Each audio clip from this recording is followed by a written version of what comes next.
हे आपण पाहणार आहोत। मागच्या इयत्तेमध्ये 9वी मध्ये आपण linear equation in one variable पाहिलेलं आहे। व्हेरिएबल म्हणजे काय?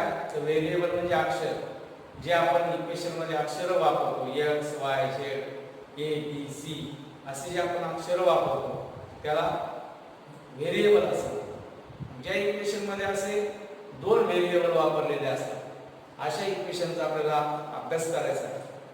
तर या linear equation in two variables याची आपल्याला डेफिनेशन काय करता येईल? तर हे जे आपलं पहिलं चॅप्टर आहे linear equations in two variables, यामध्ये जे डेफिनेशन आपल्याला असे सांगता येईल, an equation which contain two variables, here two variables म्हणजे दोन व्हेरिएबल असले पाहिजे, and the degree of each term containing variable is 1 is called a linear equation in two variables। आता आपण हे जर इक्वेशन फॉर एक्झाम्पल हे इक्वेशन पाहिलं 3x 4y = 7, याच्यामध्ये किती टर्म आहे? 3x ही एक टर्म आहे, 4y ही दुसरी टर्म आहे आणि 7 ही तिसरी टर्म आहे। आता या टर्म मध्ये an equation which contain two variables, इथे two variables आहेत, व्हेरिएबल म्हणजे अक्षर x आणि y हे दोन अक्षर याच्यामध्ये आहेत, म्हणून याला an equation which contain two variables and the degree of each term, या प्रत्येक टर्मची डिग्री ही 1 असली पाहिजे। आता 3x याची x ची पॉवर 1 आहे, y ची पॉवर सुद्धा 1 आहे, याची डिग्री त्या इक्वेशनची डिग्री या प्रत्येक व्हेरिएबलची जी प्रत्येक टर्म आहे त्याची डिग्री 1 आहे, म्हणून याला आपण linear equation in two variables असं म्हणतो। आता यामध्ये हे झालं पहिलं एक्झाम्पल। दुसरं एक्झाम्पल घेतलं 5x - 2y = 5, यामध्ये इथं 5x इथे सुद्धा या टर्मची 5x याची डिग्री 1 आहे, 2y म्हणजे y ची पॉवर 1 आहे, याला आपण linear equation in two variables असं आपल्याला म्हणता येईल। इथं 3m + 6m = 5, m आणि n हे दोन व्हेरिएबल आहेत, m आणि n हे दोन व्हेरिएबल आहेत, मग याची पॉवर सुद्धा 1 आहे, म्हणून याला linear equation in two variables असं म्हटलं जातं। 3m + 6m = 5, 2p - 4p = 10 हे सुद्धा linear equation in two variable आहे। मग असं जे linear equation in two variable आहे त्याचा आपल्याला जनरल फॉर्म जर पाहायचा असेल तर जनरल फॉर्म आपल्याला कसा पाहता येईल? जनरल फॉर्म आपण असा लिहितो ax + by + c = 0, here a b c are real numbers and x and y are variables, म्हणजे a b c च्या जागेवर हे रियल नंबर असतात आणि x y च्या जागेवर x and y are variables, a b are not equal to 0 at same time, म्हणजे a आणि b ची किंमत ही एकाच वेळेस 0 असली पाहिजे। फर्स्ट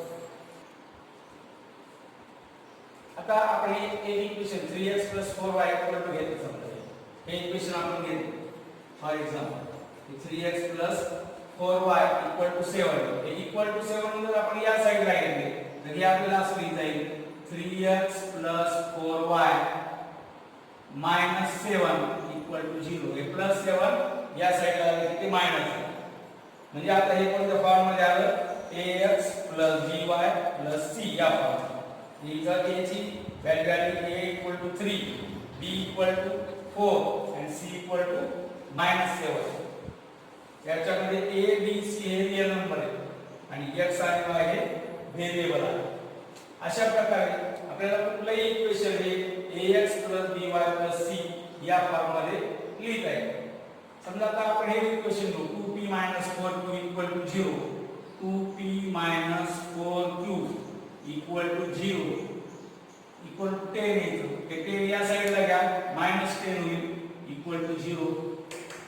इथं a ची व्हॅल्यू असेल 2, b ची व्हॅल्यू -4 आणि c ची व्हॅल्यू -10, a b c च्या व्हॅल्यू इथं आपल्याला माहित झालं हे रियल नंबर्स आहेत आणि p आणि q हे इथे व्हेरिएबल आहे। व्हेरिएबल म्हणजे अक्षर, p q ला व्हेरिएबल असं म्हणतात, हे p q व्हेरिएबल्स आहेत। तर या प्रकारे आपल्याला आता एक ऍक्टिव्हिटी आहे की दिलेले जे इक्वेशन आहे ते हे दिलेले इक्वेशन हे linear equation in two variable आहेत किंवा नाही हे आपल्याला पाहायचं. ही आपल्याला ऍक्टिव्हिटी दिली. समजा आपण हे इक्वेशन पाहिजे 4m + 3n = 12. इतर टू व्हेरिएबल आहेत m आणि n.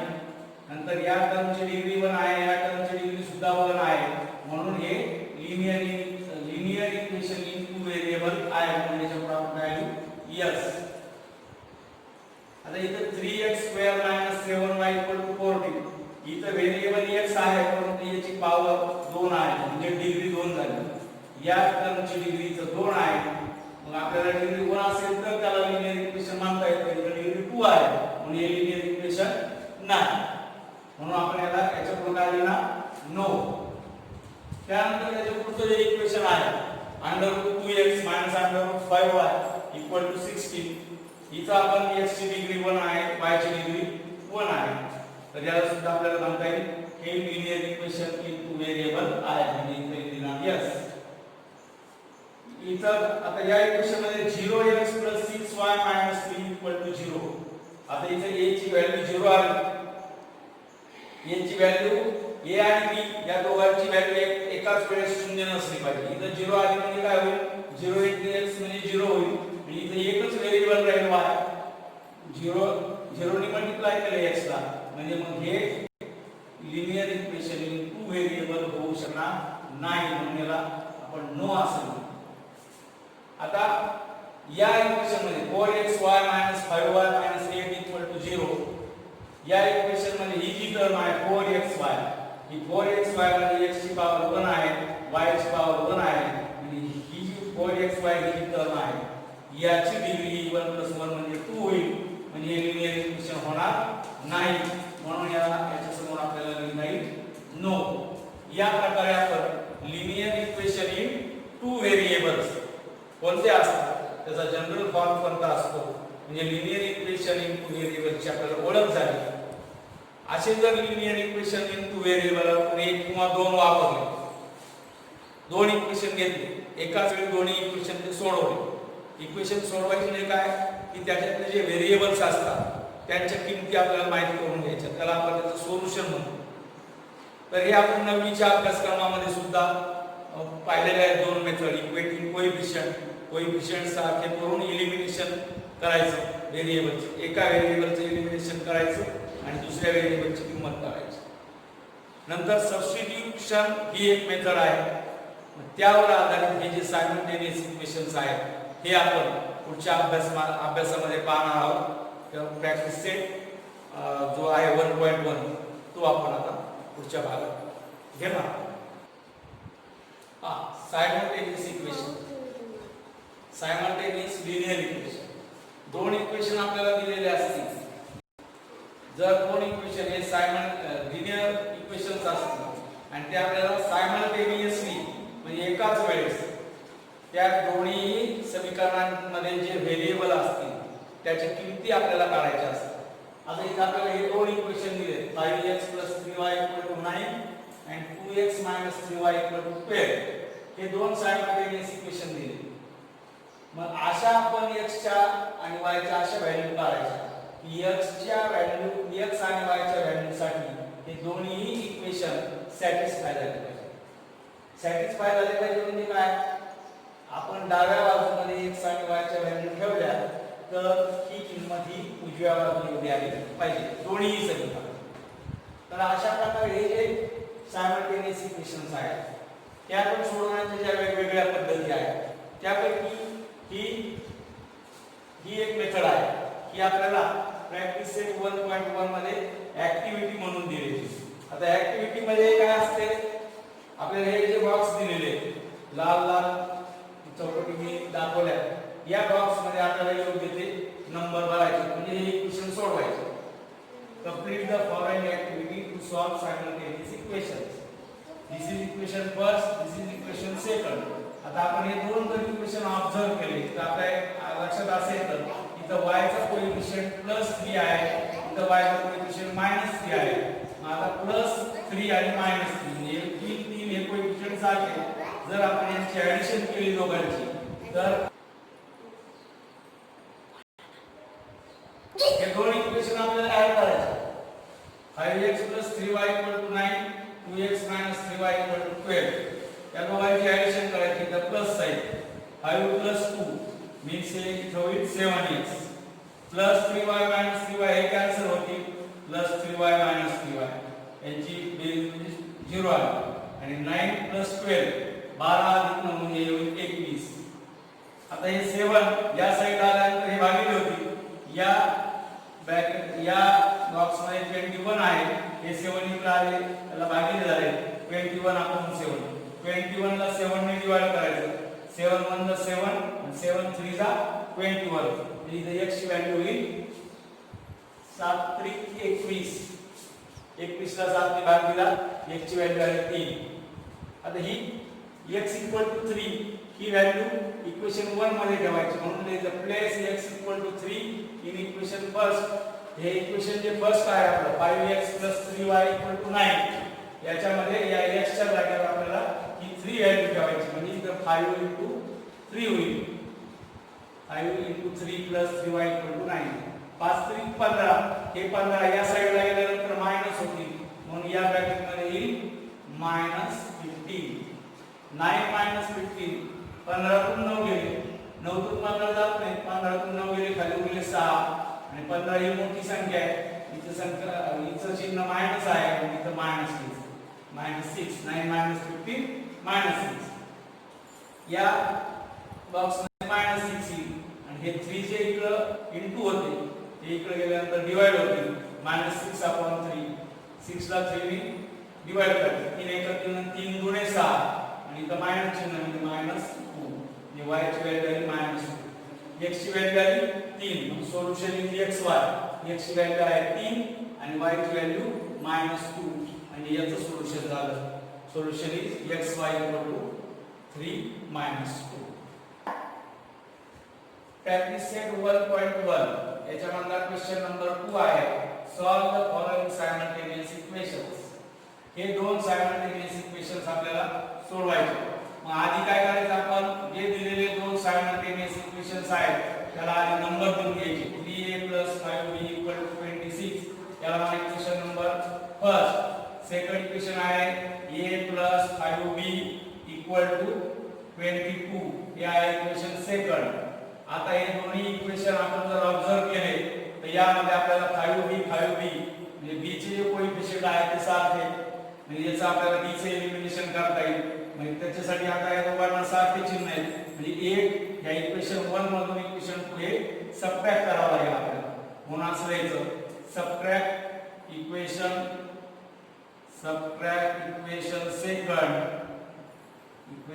Second from equation first. म्हणजे आता आपण काय करणार आधी इक्वेशन फर्स्ट लिहायचं 3a + 5b = 26. हे आहे फर्स्ट इक्वेशन. याच्यामधून सेकंड इक्वेशन आहे a + 5b = 22. हे आपल्याला याच्यातून मायनस करायचं हे सेकंड इक्वेशन. मग याची आपल्याला वजाबाकी करायची. म्हणून सबट्रॅक्ट म्हणजे वजाबाकी. वजा इथं वजा चिन्ह होईल. अधिक वजा वजा इथं अधिक वजा वजा आणि इथं वजा वजा असेल तर अधिक येते. आता हे +5b - 5b हे कॅन्सल होतील. 3a - a या a चा कोएफिशिएंट काय नाही म्हणजे इथं 1 असतो. म्हणजे 3 - 1 म्हणजे 2.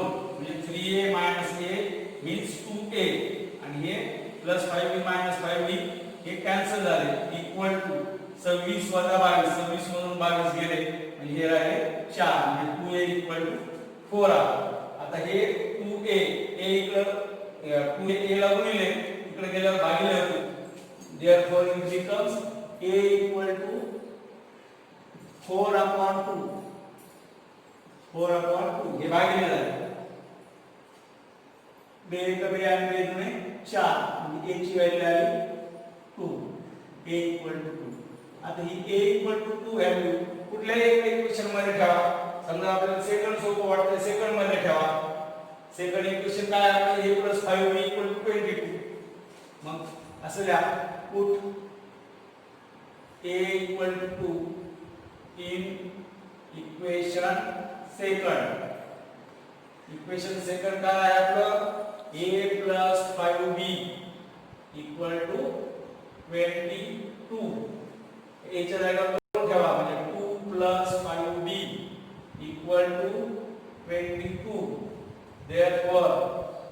5b equal to 22 minus 2. काय केलं आपण हे दोन या साइडला आणले, याचे 4 एचएस आणले, हे प्लस होते इथं म्हणजे इथं आल्यावर मायनस झाले. म्हणजे 5b इक्वल टू काय होईल 22 minus 2 means 20. b equal to हे 5b आहे 5 आहे, या बाजूला गेले की भागिले होईल 20 भागिले 5, 5 एक 5 5 चौक 20 म्हणजे b ची किंमत आली इथं 4. b इक्वल टू 4 अशी ही b ची किंमत आली. आता ही b ची किंमत 4 आली, a ची किंमत 2 आली, म्हणजे आपण काय म्हणू शकतो इथं solution is AB equal to a ची व्हॅल्यू आहे 2, b ची व्हॅल्यू आहे 4. असं आपलं सोल्युशन आलं AB इक्वल टू 2 4. आता या 2 4 म्हणजे a आणि b ची किंमत जर आपण 2 आणि 4 ठेवली हे दोन्ही इक्वेशन सॅटिस्फाय होतात. पाहू आपण हे होतात का सॅटिस्फाय. a ची किंमत इथं 2 ठेवायची म्हणजे 3 2 6 होईल, इथं b ची किंमत 4 ठेवायची म्हणजे 5 चौक 20 होईल, 20 आणि 6 म्हणजे 26 झाले. नंतर या इक्वेशन मध्ये सुद्धा a ची किंमत 2 ठेवली आणि b ची किंमत इथं 4 ठेवली म्हणजे 4 म्हणजे 20 आणि a ची किंमत 2, 20 आणि 2 22. हे दोन्ही इक्वेशन सॅटिस्फाय झाले, याला आपण सोल्युशन. आता या प्रश्नामध्ये आपल्याला दुसरे इक्वेशन दिले x 7y 10 आणि 3x 2y 7. म्हणजे जे आहे पहिलं काय इक्वेशन आहे x 7y 10. आपण आता हे उदाहरण सबस्टिट्यूशन मेथडने सोडवू. सबस्टिट्यूशन मेथड म्हणजे काय, एका व्हेरिएबलची किंमत ही दुसऱ्या व्हेरिएबल एका व्हेरिएबल समजा x आहे, ही 7y त्या साइडला आहे म्हणजे x इक्वल टू काय झालं 10 7y. ही जी किंमत आहे ती आपण दुसऱ्या इक्वेशन मध्ये ठेवू शकतो. मग याला म्हणा इक्वेशन नंबर फर्स्ट.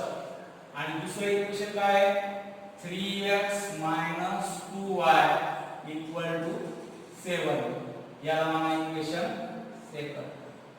आता इक्वेशन फर्स्ट वर x ची व्हॅल्यू आहे 10 7y, ती या ठिकाणी ठेवा म्हणजे आपण असे सबस्टिट्यूट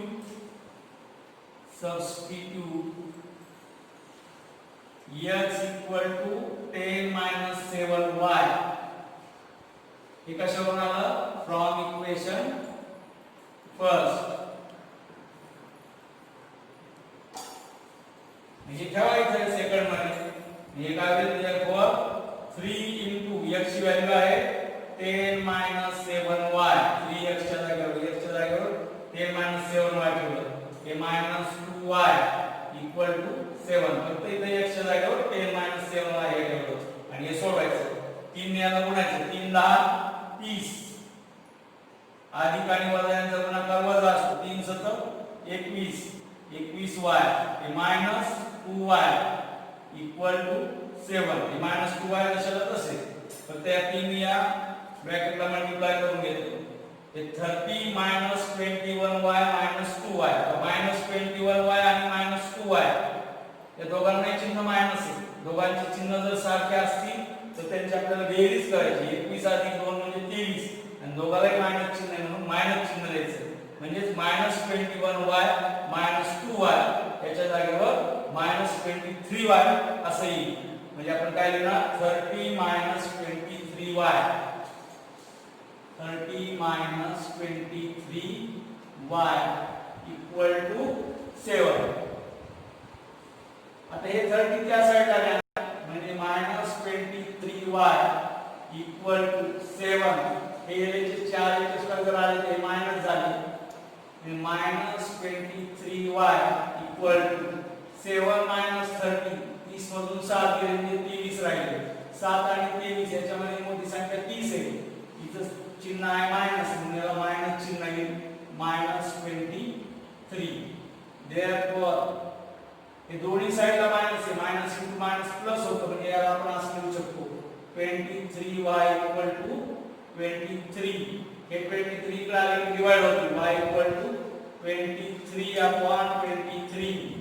23 एक 23 23 एक 23 म्हणजे y ची किंमत काय आली y बरोबर 1 आली.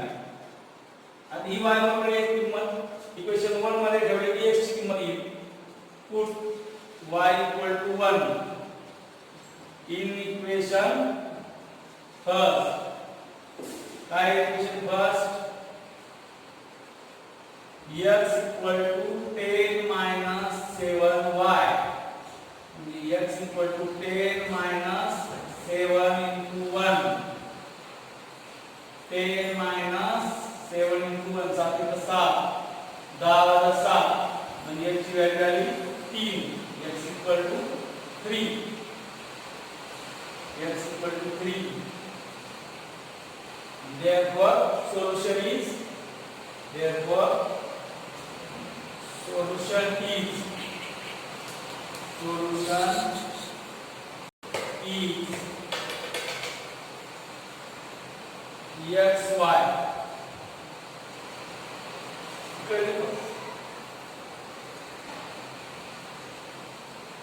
Therefore solution is x y equal to x value किती आली 3 आणि y व्हॅल्यू 1. याच्या क्रमामध्ये बदल करायचा नाही. x equal to 3 आणि y equal to 1 या 3 आणि 1 साठी हे दोन्ही इक्वेशन सॅटिस्फाय होतात म्हणून याला याचे सोल्युशन असं म्हटलं जातं. हे झालं उदाहरण दुसरं. आता तिसरं घेऊ. आपल्याला तिसरं उदाहरण दिले 2x 3y 9 2x y 30. त्याला आपण इक्वेशन नंबर लिहू 2x 3y 9. याला म्हणा इक्वेशन नंबर फर्स्ट. त्यानंतर 2x y 13. 2x y 13 हे आहे इक्वेशन सेकंड. आपण याला इक्वेटिव्ह कोएफिशिएंट पण करू शकतो. सेकंडला जर आपण 3 ने मल्टिप्लाय केलं तर 3y होईल. -3y 3y कॅन्सल करता येईल. म्हणून आपण असं लिहू multiply equation second. Multiply equation second by 3. then we get त्याला मल्टिप्लाय याला 3 ने मल्टिप्लाय केलं 3 दुणे 6x अधिक 3 1 3y. इथं काही नाही कोएफिशिएंट म्हणजे 1 असतो. 3 1 3y 13 गुणिले 3 13 39. याला म्हणा equation number 3. 6x 3y 39 2x 3y 9 हे फर्स्ट इक्वेशन आणि हे थर्ड इक्वेशन. हे थर्ड इक्वेशन आपण सेकंड वरून काढू. आता फर्स्ट आणि थर्ड ची ऍडिशन करा म्हणजे तुम्हाला बरोबर -3y 3y कॅन्सल होईल. म्हणून आपण लिहू adding equation first and equation third. या दोघांची ऍडिशन करू. इक्वेशन फर्स्ट आहे 2x 3y 9. आहे इक्वेशन फर्स्ट. आणि इक्वेशन थर्ड आहे 6x 3y 6x 3y 39. या इक्वेशन सेकंड. यांची ऍडिशन करायची. प्लस म्हणजे सगळे चिन्ह तसे राहतात. -3y 3y कॅन्सल झाले. 6x 2x मीन्स 8x 39 मध्ये 9 मिळवा म्हणजे 39 मध्ये 40 48 होतील 48. हे 8 च्या साइडला गेले भागिले होतील म्हणजे x 48/8 8 1 8 आणि 8 सकून 48 x काय झालं 6. x ची व्हॅल्यू 6. आता y ची व्हॅल्यू काढा. फक्त एका इक्वेशन मध्ये ठेवा. समजा इक्वेशन सेकंड मध्ये ठेवा. Put x 6 in equation second. मग काय करायचं आपल्याला सेकंड इक्वेशन काय आहे 2x y 13. 6 ठेवा 2 * 6 y 13. 6 दुणे 12 12 y 13. y 13 - 12 13 तून 12 गेले म्हणजे y ची व्हॅल्यू आली y इक्वल टू 1 आणि x ची व्हॅल्यू आहे x इक्वल टू 6. हे सोल्युशन आलं म्हणून आपण त्याला लिहू शकतो solution is. Therefore solution is xy आधी x ची व्हॅल्यू नंतर y ची व्हॅल्यू. x ची व्हॅल्यू काय आहे x ची व्हॅल्यू आहे 6 y ची व्हॅल्यू आहे 1 6 1. हे आपलं आहे दुसऱ्या प्रश्नाचं तिसरं उदाहरण. आता जे तुम्हाला पुस्तकामध्ये दिलंय ना पुस्तकामध्ये आता 4 5 हे जे उदाहरण आहे उदाहरण नंबर 4 आणि 5 हे तुम्ही होमवर्क म्हणून करायचे. हे सगळी तुम्ही एलडब्ल्यू होमवर्क हे सोडून ठेवा तुम्ही. उदाहरण नंबर 4 आणि उदाहरण नंबर 5 हे तुम्हाला उदाहरण नंबर 1 2 3 वर आधारित आहे. सबस्टिट्यूशन मेथडने सोडवा किंवा एलिमेंटिंग कोएफिशिएंटने सोडवा. कोणत्याही मेथडने तुम्हाला जी सोपी वाटेल त्या मेथडने तुम्ही सोडू शकता. हे उदाहरण नंबर 4 5 झाल्यानंतर त्याच्यापुढे 6 7 8 हे जे 3 उदाहरणं आहेत हे 3 उदाहरणं आपण हे तुम्ही 2 सोडून आणा. नंतरच्या लेक्चरला ते थोडेसे वेगळ्या पद्धतीचे आहेत ते आपण नंतर पुढे